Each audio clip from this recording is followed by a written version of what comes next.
When you're spreading a blend, the sizes do make a big difference. So if something is small versus something large within the same blend, they're going to be thrown different distances from the impact on the vein. So it's important to bear in mind that it's not going to be evenly distributed as a compound fertiliser would be.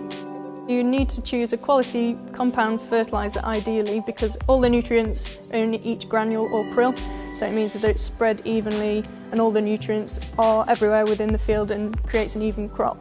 If you're spreading, say, a poorer quality blend, the distribution of that will be different. So you could have a phosphate over here and a nitrogen over there, whereas if in a compound, everything's in the same place. So the plant's getting exactly what it needs. Then you need to make sure that your spreader settings are correct. Go to the manufacturer's website and they should be on there.